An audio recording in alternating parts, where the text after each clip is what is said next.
Salut les amis, ma soeur, mon frère, que la paix de Dieu soit sur vous. J'espère que tout va bien pour vous et votre famille. Je suis heureux aujourd'hui de continuer avec notre série sur la Bible, appelée Survol de la Bible. Dans mes exposés précédents, je vous ai parlé des attaques contre la Bible. Je vous ai dit que la Bible est le livre le plus combattu au monde et pourtant le livre le plus répandu et le plus aimé.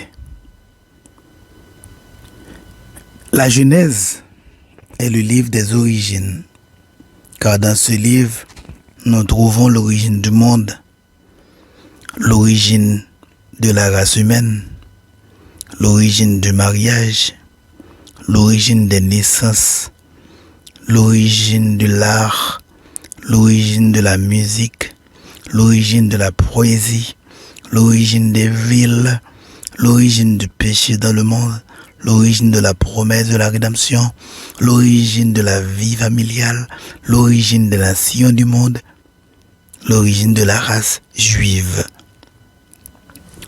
Dans la Genèse, nous avons assisté à la ruine de l'homme. Dans l'Exode, nous avons été les témoins d'une rédemption, celle d'Israël. Dans le Lévitique, nous voyons le peuple d'Israël adorer Dieu. Le livre des Nombres nous enseigne que, dans les moments de crise, nous devons faire confiance à Dieu et à Dieu seul. Ce livre, le livre des Nombres, nous dit que Dieu pourvoira à tous nos besoins. Et comme exemple, Dieu a pourvu à tous les besoins du peuple d'Israël dans le livre des Nombres. Lévitique, Nombres et Deutéronome nous disent que nous devons adorer Dieu selon ses instructions. Le livre des Juges peut être résumé en 6 phrases. Israël devient infidèle au Seigneur en faisant ce qui est mal à ses yeux.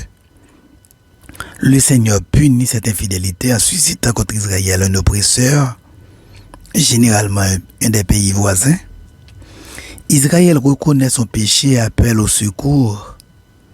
Le Seigneur répond à cet appel en suscitant parmi Israël un juge, véritable chef de guerre qui va réussir avec l'aide de Dieu à libérer le peuple.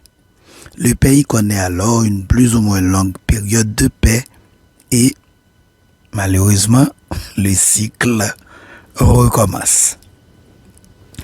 Le livre des Juges est le récit de l'âge sombre du peuple d'Israël. Dans ce livre, nous trouvons cette phrase. En ce temps, il n'y avait point de roi en Israël. Chacun faisait ce qui lui semblait bon. Chacun faisait ce qui lui semblait bon. C'était une situation vraiment pas belle du tout. Malgré la loi de Dieu, le peuple faisait ce qui lui semblait bon. Et moi je dis, lorsqu'un peuple passe la majeure partie de son temps à désobéir à Dieu, donc à faire ce qui lui semble bon, il fait très très peu de progrès. Sinon, pas de progrès du tout. Le livre des Nombres raconte 40 ans de pérégrination du peuple d'Israël dans le désert. Et le livre des Juges nous le montre s'éloignant constamment de Dieu. 1 et 2 Samuel nous rappellent qu'il est impossible de vaincre lorsque nous nous opposons à Dieu. Que Dieu agit souvent quand l'homme arrive au bout de ses forces. Que nous devons choisir entre ce que Dieu a de meilleur à nous offrir et notre propre voie. 2 Samuel, de son côté, nous rappelle que Dieu appelle généralement les gens qui sont occupés, les gens qui travaillent. Il a appelé Saül pendant que Saül recherchait ses ânes. Il a appelé David pendant que David gardait les troupeaux de son père. Il a appelé les disciples Paul, Jacques, Jean, Matthieu pendant qu'ils pêchaient des poissons et qu'ils collectionnaient des taxes pour l'État. Il a appelé Luther pendant que Luther s'occupait de ses paroissiens. Il a appelé Mondi pendant que Mondi vendait des chaussures. Il a appelé William Carey pendant que William Carey confectionnait des chaussures. Vous savez, je dois vous dire, chers amis, que dans le texte hébreu, il n'y a pas un nœud de roi, un nœud de Samuel, un nœud de chronique. Dans le texte hébreu, il y a Samuel, roi et chronique. Pourquoi avons-nous maintenant un nœud de Samuel, un nœud de roi et un nœud de chronique? Eh bien, nous avons maintenant un nœud de Samuel, un nœud de roi et un nœud de chronique, parce que lorsque le texte hébreu fut traduit en grec, sur la Bible, l'Ancien Testament est écrit en hébreu, mais lorsque le texte hébreu fut traduit en grec, les traducteurs séparèrent chacun de ces livres parce que le grec était un tiers plus long que l'hébreu. Et, en plus, que les rouleaux sur lesquels le texte était écrit ne pouvaient les contenir. À l'instar des livres de Samuel et des rois, les livres d'Esdras et de Néhémie ne formaient à l'origine dans la Bible hébraïque qu'un seul et même ouvrage. Ces livres, Esdras et Néhémie, nous racontent l'histoire du retour du peuple élu de Dieu après l'exil babylonien. Esther est comme Joseph et David. Dieu a caché chacun d'eux pour mener à bien son dessein. Au bon moment, il les fait sortir au grand jour afin de manifester son plan. Dieu a caché Joseph dans une prison égyptienne et le jour où il fut prêt, il le fit accéder au poste de premier ministre du plus grand pays de la terre à l'époque. Dieu garde toujours quelqu'un en réserve pour accomplir ses desseins. Parfois, c'est un homme, comme Joseph ou Moïse. Parfois, c'est une femme, comme Anne, Esther ou Marie. Esdras, Néhémie et Esther nous font savoir que Dieu est là pour nous délivrer des Sanballat, des Haman, de tous ceux et de toutes celles qui veulent nous détruire. Ces livres nous font savoir que la victoire appartient aux fils et aux filles de Dieu. Chers amis, l'expérience de Job nous invite à méditer sur des questions délicates, sur les causes de la souffrance, la fragilité de l'existence humaine et les raisons de faire confiance à Dieu même lorsque la vie paraît injuste. Le livre de Job nous montre que Dieu sait tout, que Dieu fixe les limites de nos épreuves, que nous devons garder l'espoir face à l'angoisse, qu'à la fin, Dieu récompensera les justes et punira les méchants. Le titre hébreu du livre des psaumes est l'Orange ou livre de l'Orange, ce qui indique que le contenu principal de l'ouvrage a rapport à la louange, à la prière et à l'adoration.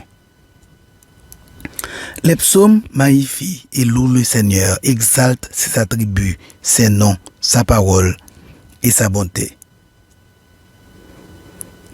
Ézéchiel s'adresse à l'Israël captif. Il dénonce le péché du peuple. Dans son livre, nous trouvons la proclamation de la grâce de Dieu et ses promesses de restauration. Le thème central du livre de Daniel est la souveraineté de Dieu sur toute la création. Daniel est un livre de courage et de foi. Il encourage les lecteurs à ne jamais perdre espoir face à la persécution et à rester fermes dans leur foi en Dieu malgré l'opposition. Osée nous dépeint Dieu comme celui qui guérit le rétrograde, qui laboure, c'est-à-dire qui punit et qui restaure. Comme nous le voyons, Joël prophétise sur la fin des temps. Dans son livre, il parle du jour de l'Éternel.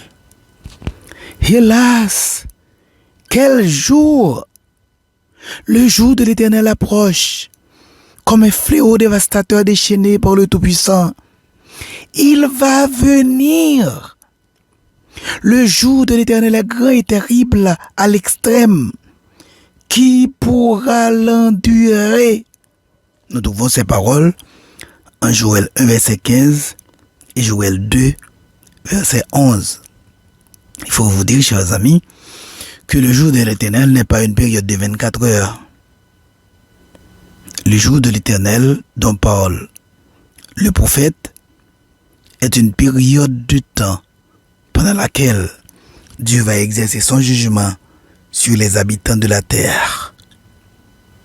Les théologiens nous disent que ce jour commencera avec l'enlèvement de l'Église et prendra fin après le jugement devant le grand trône blanc.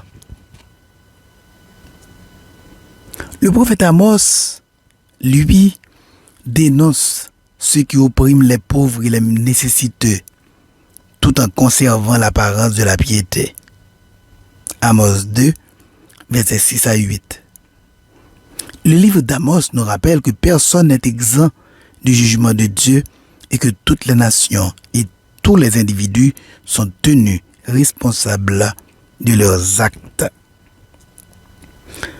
Le livre de Jonas nous fait savoir que l'amour et la miséricorde de Dieu s'étendent à tous, quel que soit leur passé. L'obéissance à l'appel de Dieu est cruciale. La compassion de Dieu est souvent plus grande que notre propre compréhension et nos attentes. La vraie repentance peut conduire à la transformation et au salut. Dieu est souverain et ses plans ne peuvent être contrecarrés par des actions humaines. Au moment de la détresse, il faut prier et faire des actions de grâce, car ça a un grand pouvoir. Lorsqu'on prie et qu'on fait des actions de grâce, ça montre qu'on a la foi et qu'on a déjà ce qu'on demande à Dieu. L'importance de donner la priorité à la volonté de Dieu sur nos propres désirs et émotions, c'est ce que nous voyons dans le livre de Jonas. Michée est le seul prophète qui s'adresse à la fois à Israël et à Juda. Lorsque je dis Israël et Juda, je veux parler du royaume du Nord et du royaume du Sud. Comme vous le savez, Israël a été divisé en deux après la mort de Salomon.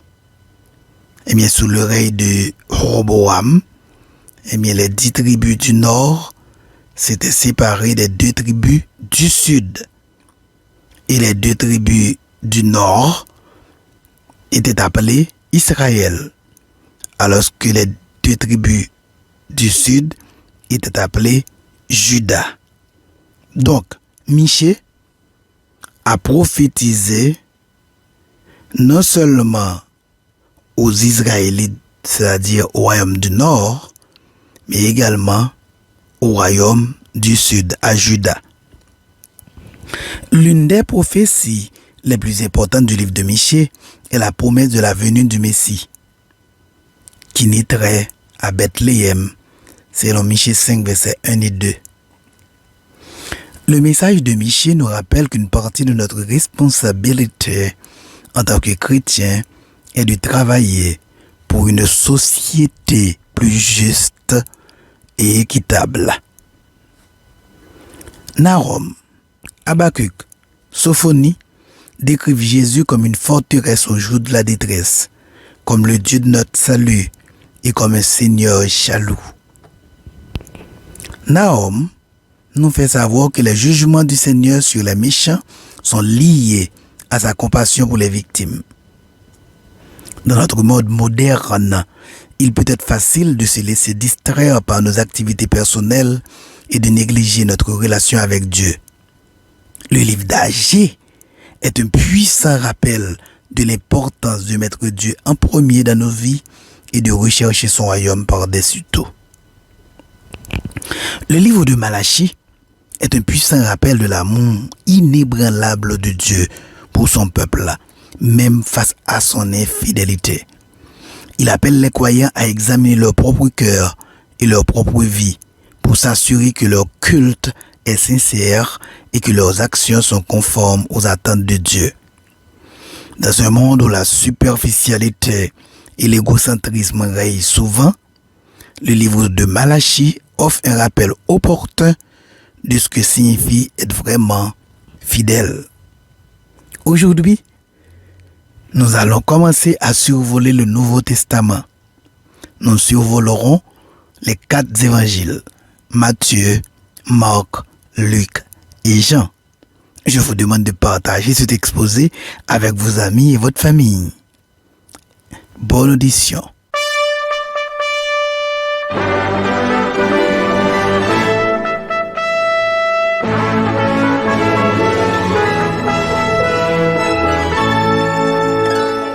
Les 4 évangiles. Les 4 premiers livres du Nouveau Testament s'appellent les évangiles. Ce sont Matthieu, Marc, Luc et Jean.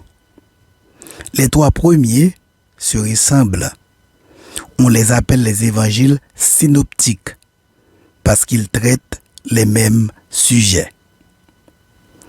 Matthieu a 28 chapitres.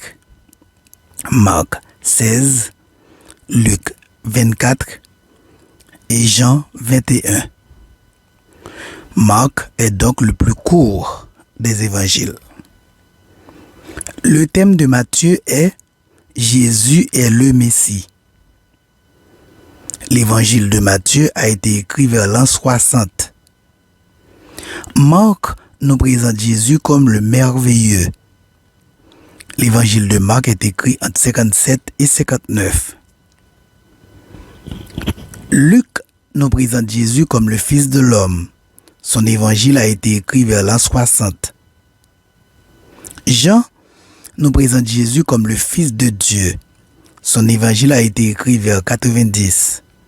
Son texte est le seul à mettre en scène les noces de Cana, la rencontre avec la Samaritaine, le lavement des pieds. Lorsqu'on lit les évangiles, il apparaît que l'évangile de Jean est différent des 3 autres. Ces derniers présentent en effet de très nombreuses ressemblances qui font penser que les auteurs ont eu des sources communes. En particulier, on retrouve beaucoup d'épisodes communs à ces 3 livres. 601 des 661 versets de l'évangile de Marc se retrouvent dans l'évangile de Matthieu et ou dans l'évangile de Luc. De nombreuses théories ont été proposées pour expliquer cela. Sans les détailler toutes, il semble que le premier évangile rédigé ait servi de base pour la rédaction des 2 autres. Les autres auteurs utilisaient aussi d'autres sources pour compléter leur récit. Il est important de rappeler que les évangiles ne constituent pas des biographies, mais avaient pour fonction de préserver l'enseignement de Jésus et d'encourager les premières communautés chrétiennes. S'il y a de nombreuses similitudes entre eux, ces 3 évangiles synoptiques ont des thèmes centraux différents, comme nous allons le voir en détail et comme nous venons de le dire.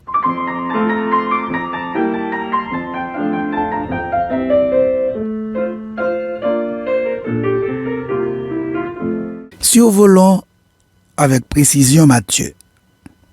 Matthieu, appelé aussi Lévi, fils d'Alphée, est l'auteur de l'évangile selon Matthieu.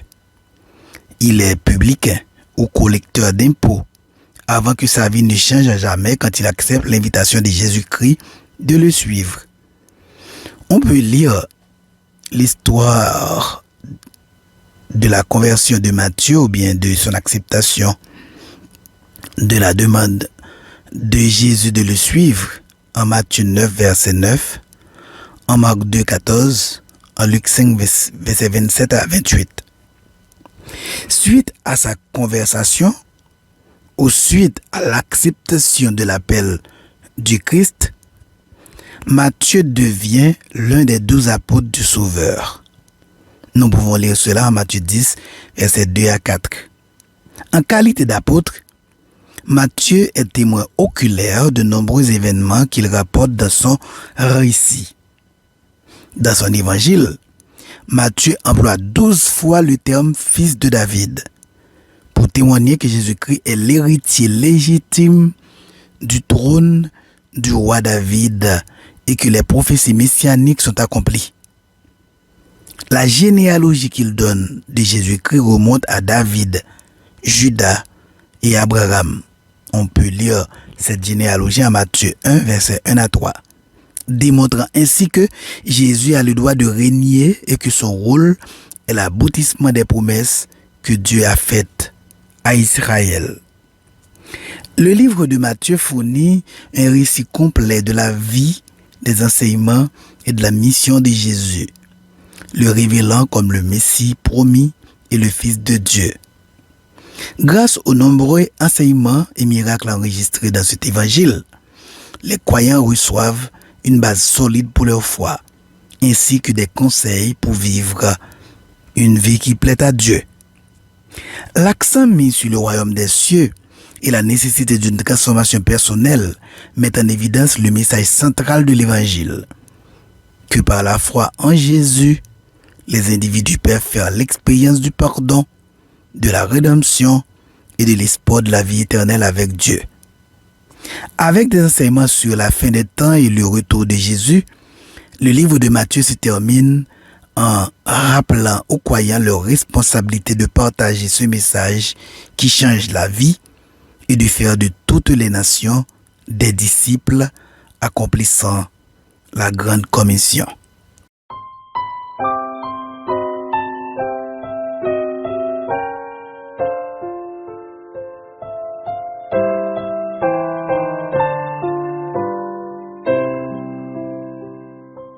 Survolons un petit peu de manière plus précise l'évangile de Marc.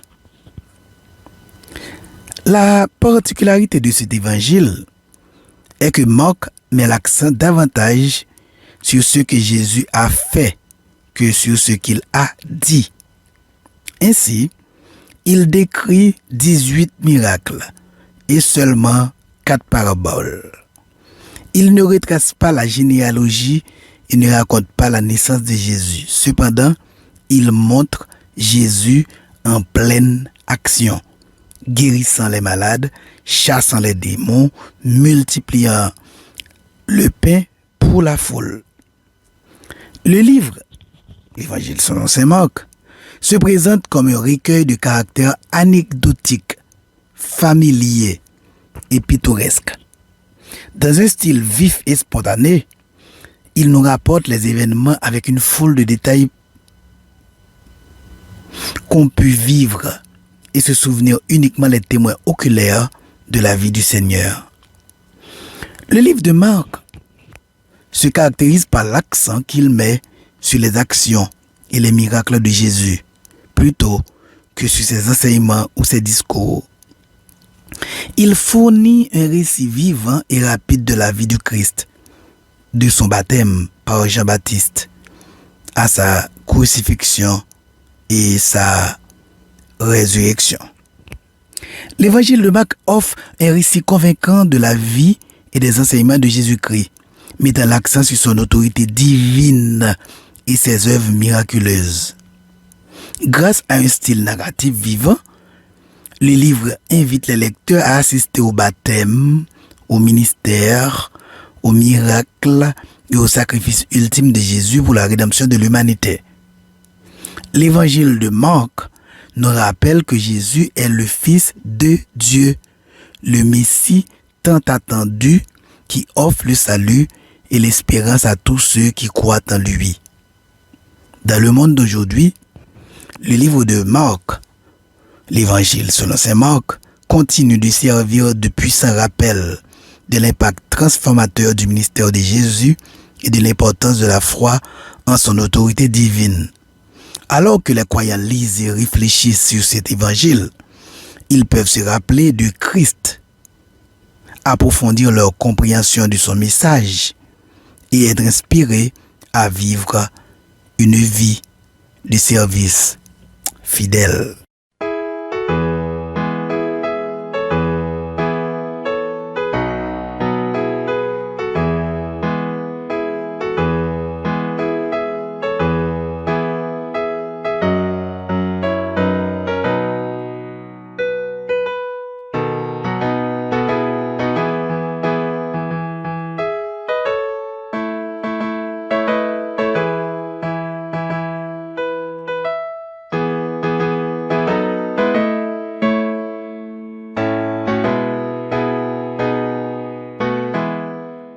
Et maintenant, survolons avec précision Luc. L'évangile de Luc, le 3e livre du Nouveau Testament, est un récit perspicace qui présente la vie et les enseignements de Jésus-Christ.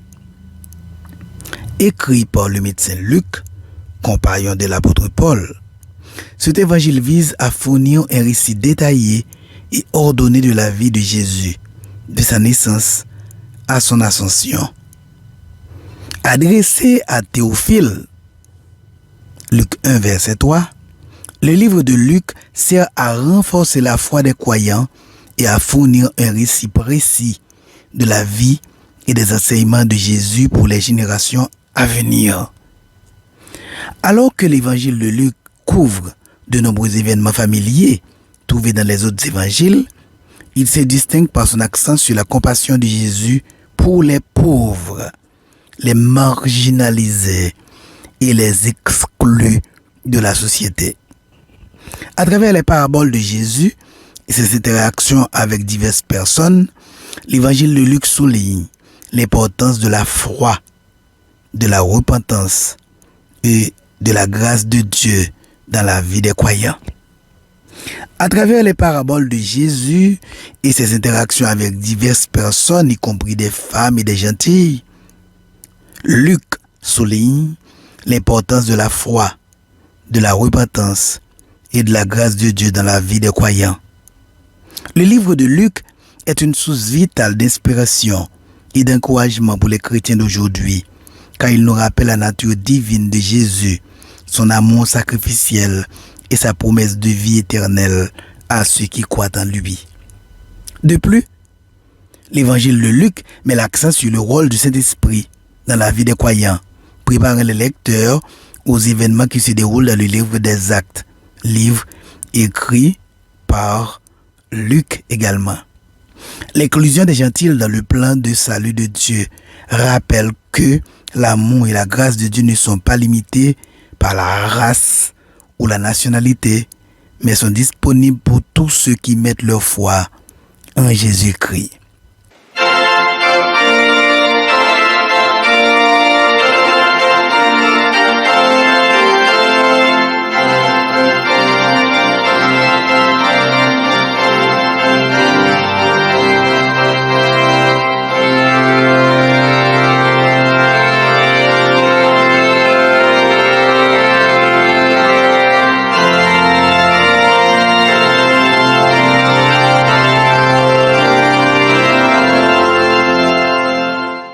C'est à une époque de persécution croissante des chrétiens, d'apostasie grandissante et de querelles sur la nature de Jésus-Christ que l'apôtre Jean rédige son témoignage du Sauveur.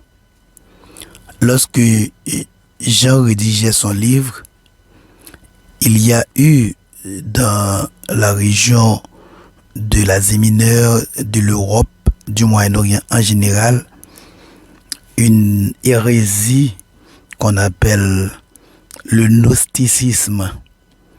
Et il y a dans le gnosticisme un groupe qu'on appelle les docètes. Donc la philosophie de ce groupe est appelée le docétisme. Donc il y a des gens qui pensent par exemple que le Christ n'était pas tout à fait humain lorsqu'il était sur la terre. Il y a d'autres qui pensent que le Christ n'était pas Dieu, qu'il était seulement humain. Il y a d'autres qui pensent que le Christ n'était qu'une émanation, c'est-à-dire qu'un intermédiaire entre Dieu et les hommes. Eh bien, Jean a écrit son livre et pour pouvoir aider les croyants à mieux voir, pour pouvoir aider les croyants à réfuter ces hérésies. L'évangile de Jean se démarque des trois autres évangiles synoptiques, Matthieu, Marc et Luc, car il approfondit l'essence spirituelle du message du Christ, soulignant la nature divine de Jésus et son rôle de fils de Dieu.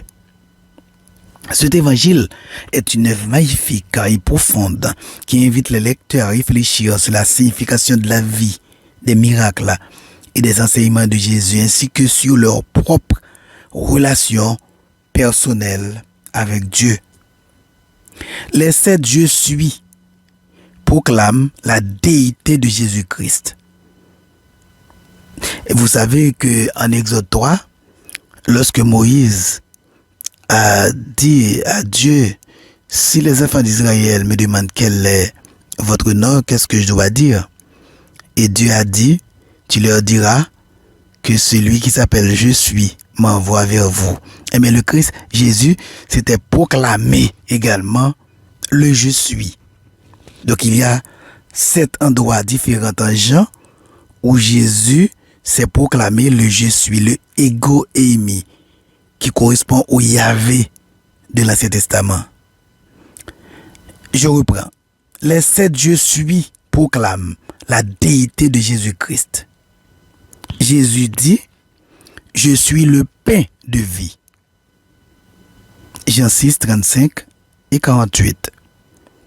Je suis la lumière du monde. Jean 8, versets 12, 9 et 5. Je suis la porte. Jean 10, versets 7 et 9.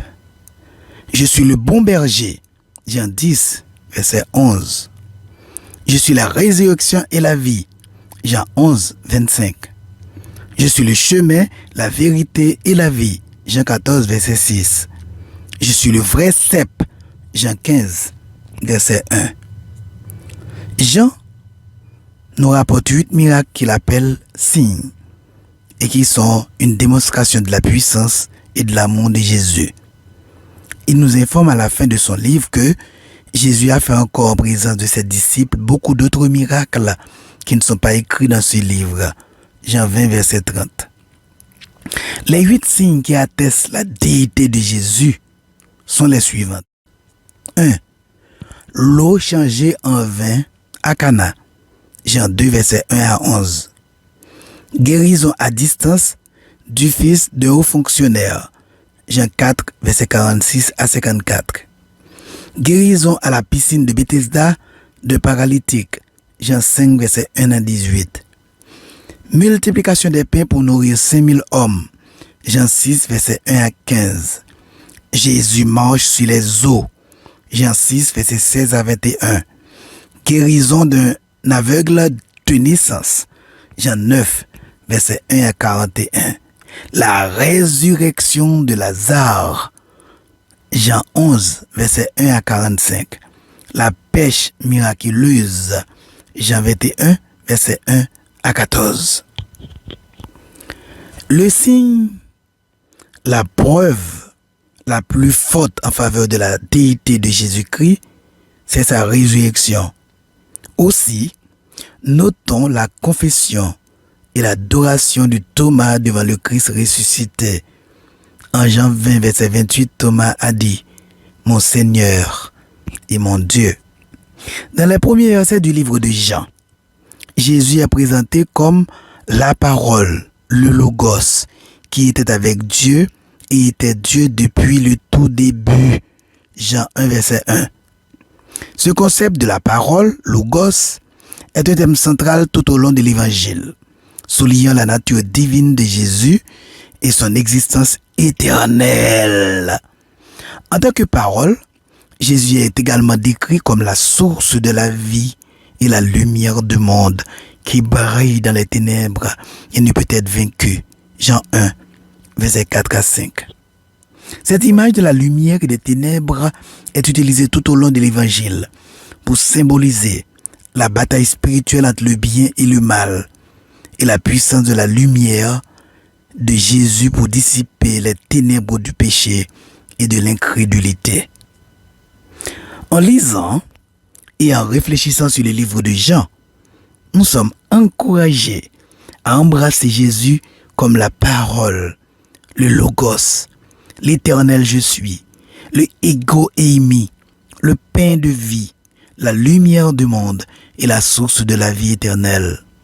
Par la foi en lui, nous pouvons expérimenter l'amour, la joie, la grâce et la paix qu'il offre et nous joindre à la mission de répandre la lumière dans le monde. Chers amis, ici prend fin notre exposé pour aujourd'hui. N'oubliez pas de vous abonner à ma page et d'aimer la vidéo. Que Dieu vous protège, qu'il vous bénisse, qu'il vous accorde sa paix et sa joie. À bientôt.